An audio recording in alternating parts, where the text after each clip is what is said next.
ئەو ڕێنێژام کاتتان باش. جیاوازێکی زۆر دەبینم لە بینی ڕاپەڕینی ئێستا و ڕاپەڕینی حەڤەی شوباتی 2011دا. ڕاپەڕینی ئێستا بەبێ سەرکردەیە، ئامانجێکی دیاریکراوی نییە، زۆرتر خۆڕسکە. هەڵبەت هەموو سروشتێکی ڕاپەڕینێکی خۆڕسکی پێوە دیارە. خۆ ڕەنگە بەرەبەرێک پێش بکەوێت، خۆی کۆبکاتەوە و ئامانج بۆ خۆی دیاری بکات، بەڵام لە ڕژگاری ئەمڕۆدا تەنیا خەڵک خۆڕسک بێزارە و دژی هەموو دەسەڵاتێک دەجەنگێ. هەرچی ڕاپەڕینی هەڤەی شوباتی 2011ە جیاواز بوو. ئەو دەم گۆڕان هێشتا ئۆپۆزیسیۆن بوو، خۆ ئەگەر ڕاپەڕینەکە بە هاندانی گۆڕانیش نەبوو بێ، گۆڕان و حیزبە ئیسلامیەکان چوونە پاڵی. هەروەها لە 2011دا کۆمەڵێک ڕۆشنبیر مابوون، هێشتا حیزبی نەبوون، ئەوانیش کاریگەر بوون لە پێشڕەوکردن و داڕشتنی پرۆگرامی ڕاپەڕینەکەدا.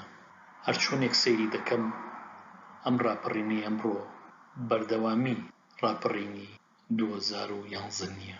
هەڵبەت کاریگەری هەیە، بەڵام ئەمە کتومت خۆڕسکە. خۆڕسکی ڕاپەڕینەکە لەوەدا دیارە کە جیاوازی لە نێوان هیچ حیزبێکدا ناکەن. هەموو حیزبەکان وەکو بەشێک لە دەسەڵات مامەڵە دەکەن کە ڕاستێکی خۆشی وایە. هەرچەندە گۆڕان دەیەوێت پێیەکی لە دەسەڵاتدا بێت و پێیەکیشی لە ناو خەڵک، بەڵام وابزانم ڕاپەڕینەکە ئەو پێیەی کە بەتەما بوو لە ناو خەڵکە جێی بکاتەوە بڕیان لە بنا.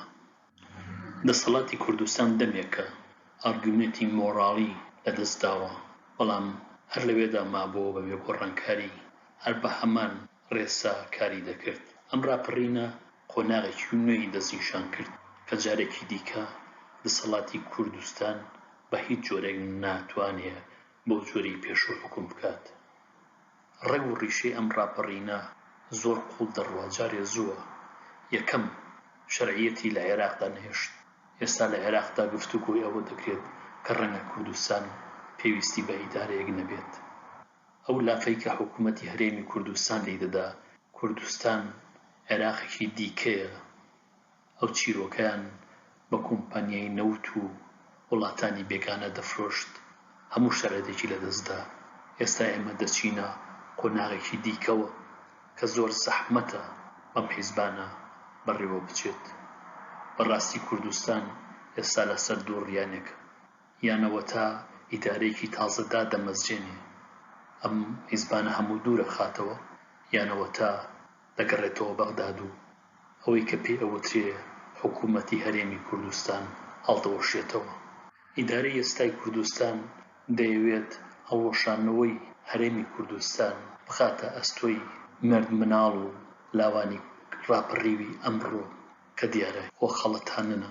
ئەوەی واقعە ئیدارەی پارتی وێشێتی و گۆڕان و هەموو ئەوانی دیکە کە لە قاوەغی حکوومەتی هەرێمی کوردستاندان شکستێکی گەورەیان خوارد، نەیانتوانی ئیدارەیە بکەن کە جێ هەمومانی تێدا بێتەوە، بەڵکو ئیدارەیەشیان دروست کرد کە تەنها جێی خۆیان کەمینەیەکی نەشارەزای بێمۆڕاڵ کوردستانێکیان دامەزرات کە زۆربەی زۆرمان جێی تێدا نەبوو. ڕاپەڕینەکە دژی ئەوەیە. ڕاستە ڕەنگە دروشمێکی دیاریکراوی نەبێت، بەڵام ڕاپەڕین دژی ئەو زوڵم و زۆرەیە، ئەو ستەمەیە، ئەو نائەدالەتیە کە لە 1991ەوە بەردەوامە. خۆگەر حکوومەتی هەرێمی کوردستان ئەوەی ئێستا هەیە بەتەما بێ بگەڕێتەوە دواوە، هەڵەیەکی زۆر گەورە دەکە، جارێکی کە کوردستان ناگەڕێتە دواوە. هەتاکو ئەمڕۆ ئەوە چەند ڕۆژێکە ڕاپەڕینەکە بەردەوامە، چەندین کەس کوژراوە و چەندین بریندارە لە هەردوولا، هەروەها چەندین بینای حیزبی و حکوومەت سوتاوە، بەڵام دەسەڵاتی کوردی بە هیچ جۆرێک ئامادە نییە دان بەوەدا بنێ کە ئەو خەڵکە بێزارەی لەسەر شەقامە، کە ئەو لاو و مرد منداڵانەی لەسەر شەقامن مافێکی خۆڕسکی خۆیانە، بەڵکو دەیەوێ بیان خاتە خانەی دەستی دەرەکی و بەکرێی گیراوی دەرەکی. ئەمە قڵێتە بە هیچ جێگەیەکمان ناگەیەنێت. خۆ ئەگەر بینە سەر تاوانبارکردنی دەسەڵاتی کوردی بە هەموو حیزبەکانەوە زۆر ئاسانتر بێ. دەکرێت بیان بەستینەوە بە ئێرانەوە و بە ئیتلاعاتەوە، دەکرێت بیان بەستینەوە بە تورکیا و بە میتەوە، دەکرێت بیان بەستینەوە بە بەریتانیا و بە ئەمریکا و بە سیایەوە. بۆ قڵێتە ناگەینە هیچ جێک. دەسەڵات، دەوڵەت، ئیدارە جا لە هەرچ ئاستێکا بێت بەشێکی زۆری لەسەر هەیبەت دانراوە. ناکرێت دەسەڵاتێک ببووە بە گاڵتەجاری خەڵکی هەر بە زۆر خۆی پسەپێنێ بڵێ من هەر هەم دەسەڵاتێکە شکۆی نەما دەبێ بڕۆ. لە زۆربەی وڵاتدا بۆن من لە بەریتانیادا ئەگەر پۆلیس نەتوانێت تاوانێک چارەسەر بکات، پاکسازیەکی زۆر لە پۆلیسدا دەکرێت بۆ ئەوەی سومعەی پۆلیس نەشکێت و شکۆی لەناو نەچێت. حکوومەتی هەرێمی کوردستان چەندین ساڵە هیچ شەرعێتێکی نەماوە، هیچ شکۆیەکی نەماوە، بەڵام ئامادەنێ گۆڕانکاری لە خۆیدا بکە. کوڕ دەڕوا باوک دێ، باوک دەڕوا برازا دێ، برازا دەڕوا خوشکە زادێ. ئەمە ئیدارە نییە. ئیدارە بۆ جۆرە ناکرێت، بۆ یەکەیشتی نامڕۆ جارێکی کەش ناگەڕێنەوە دواوە. خۆدزینەوە لە کێشەکان چارەسەری هیچ ناکات. ئەبێ حکوومەتی هەرێمی کوردستان بە مەسئولیەتەوە بەرامبەری کێشەکان بوەستێتەوە. کێشەکان لە بەغدانی، کێشەکان لە کوردستانی. ئێوە خۆتان بوون کە دەوڵەتتاندا دەمەزران. ئێوە دەوڵەتتان بەچی بەڕێوە دەبرد؟ هەموومان دەزانین کە گرفتەکە لەکوێدایە، هەموومان دەزانین کێشەکان لەکوێدایە. گەندەڵەیەکی زۆر زۆر و ناڕەوایەکی زۆر زۆر ڕەگ و ڕیشی لە کوردستانە داکوتاوە. چارەسەری گەندەڵی و ستەم بکەن، کوردستان نە کێشەی دەمێنێ نە بێپارەش دەبێت. هەتا ئەمڕۆ کە چەندین کەس کوژراوە و چەندین بریندارە، هیچ بەرپرسێکی ئیدارە جا حکوومەت یا پەرلەمان یا هەر لایەنێکی دیکە داوای نەکردووە چەکەکان دابنرێت، داوای نەکردووە خوێنی خەڵک نەڕێژێت، داوای نەکردووە کە لێکۆڵینەوە لەو دەوروبەرەدا بکرێت کە ئەو منداڵانەی تێدا کوژراوە زۆربەیان منداڵن، 13 ساڵن، 15 ساڵن. حکوومەتی هەرێمی کوردستان کۆمەڵێک خەڵکی لووتبەرزی لە خۆبایی بەڕێوەی دەبات، مامەڵەی خەڵک وەکو مرید دەکات، ئیدارەوە ناچێ بەڕێوە. ئەوەی لە دەوڵەتایە، ئەوەی لە ئیدارایە، خزمەکاری خەڵکە دێت و دەڕوا. ئایا نابێت لێکۆڵینەوە لەوە بکرێت کە منداڵێک بە دەمانچە لە پشتەوە گولە نراوە بە تەپڕی سەریەوە؟ خۆ گولە وێڵ نییە. کێ بەرپرسە؟ ئیدارەی کوردستان کەسێکە بەرپرس نییە.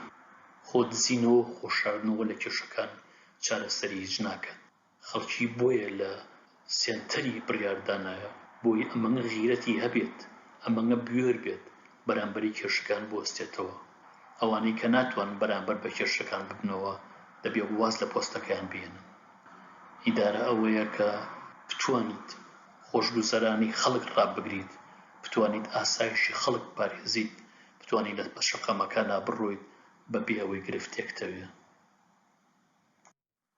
حکوومەتی هەرێمی کوردستان دووفاقە لەوەدا کە هەرچیکیان دەم دەکەنەوە دەڵێن خۆنیشاندان و پرۆتێست مافێکی خۆڕیسکی خەڵک خۆیەتی، مافێکی دەستوریە. دیارە ئەم قسانە بۆ خەڵک ناکەن، بۆ ئەوروپای دەکەن، بۆی ئەوروپا پێیان بڵێ ئەمانە دیموکراتن. کەچی کە خەڵک پرۆتێست دەکات گولەی پێوە دەنێن. تەنانەت کە شەرمنانەش داوای خۆنیشاندانەکەن ڕێیان پێ نادرێت. ئەو تموتیژەی لە پرۆتێستەکانی سلەیمانیا دەیبینین هی ئەوەیە کە ڕێگە بە خەڵک نادرێ ڕای خۆی بڵێت، ڕێگە بە خەڵک نادرێ خۆنیشاندان بکات. ئەگەر ڕێگە هەبوایە خەڵک خۆنیشاندان و پرۆتێستی بکردایە، لە پڕێکا خەڵک خۆڕزق نەئەچوە سەر شەقام تەڕبشت بسووتێنێت. ئەوەی بەرپرسە لەو تموتیژەی لەسەر شەقامە خەڵکی شەقام نییە، لاوەکان نین، بەڵکو ئەوانن کە لە دەسەڵاتان ئەم هەموو قانونەیان داڕشتووە، دەستوریان داڕشتووە، هەر هەمووی درۆیە، هیچی جێبەجێ ناکرێت. ئەوەیە بۆ بە هۆکاری تموتیژی. ئەوەی کە توند و تیژی دەنێتەوە ئەوەیە کە هیچ کەسێک ناتوانێت مافی خۆی وەربگرێت. ئەبێ یەکێ بناسیت بۆی مافی وەربگیرێت، هۆگەرێکیە بناسیت دەتوانیت زوڵم لە خەڵکیش بکەیت. ئەبێ ئەوە بگۆڕێت. ئەبێ لە ویژدانی خۆمان بپرسین هیوا فواد کە قوتابێکی زۆر زیرەک بووە بۆچی لەسەر شەقام بۆ پرۆتێستی کردووە؟ ئایا لەبەرەوە بۆ کە زۆر بەختەوەر بووە؟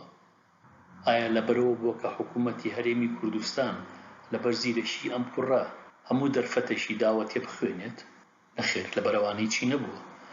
پرۆتێستی کوردستان تەنیا دەربارەی موچە نییە، دەربارەی گۆڕانکاری بنەڕەتیە لە کۆمەڵدا. ڕاستە ئەو لاوانەی کە لەسەر شەقامن هێشتا نەیانتوانیوە چێوەیەک بۆ داواکاریەکانیان دابڕێژن، بەڵام بەبێ گۆڕانکاری بنەڕەتی لە ئیدارەی هەرێمی کوردستاندا زۆر زەحمەتە بتوانین جارێکیکە پێکەوە بژین باشتی.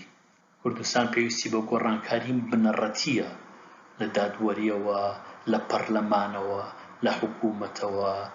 ئەگەر دەسەڵاتی کوردستان هەلبەتە مابێت لەسەر ئەو خەتەی کە ئەمڕۆ هەیەی بەردەوام بێ، ئەویشەوەیە کە هیچ سازشێک ناکات و هەموو ئەو لاوانەی ڕاپەڕیون تاوانباریانەکە بن بەکری گیرا و دەستی دەرەکی دیارە بەرەو هیچ جێگەیەک ناچین. ئاشوبی زۆرترە بینین، کوشتاری زۆرترە بینین. ئێستا بە بۆچوونی من چارەسەر لای دەسەڵاتی هەرێمی کوردستانە.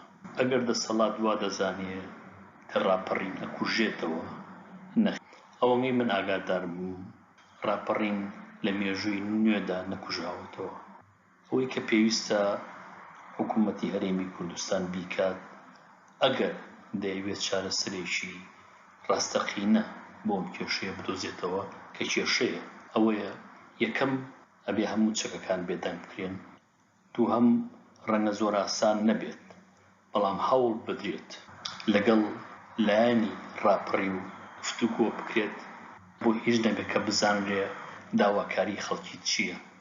سێهەم بەڕاستی زۆر گرنگە کە ئەبێ حکوومەتی هەرێمی کوردستان ڕاشکاوانە ددان بە شکستی خۆیدا بنێ. ئەوەی ئەمڕۆ ئەیبینین شکستە. دەسەڵاتدارانی کوردستان و کەسانی دەستڕۆیشت و ئازادن لەوا سەریان بکەن بەژێر لمەوە، بەڵام ئەوەی دەیبینین شکستە، شکستی دەسەڵاتە، چارەسەرەکەشی لای دەسەڵات. من سوپاسیەوە دەکەم کە لەم بەشەدا هاوڕێم بوون، هەتاکە و بەشێکی دیکە شاد و ئارام بن. لەگەڵ ڕێز و خۆشەویستی، ڕێبوار فەتاح.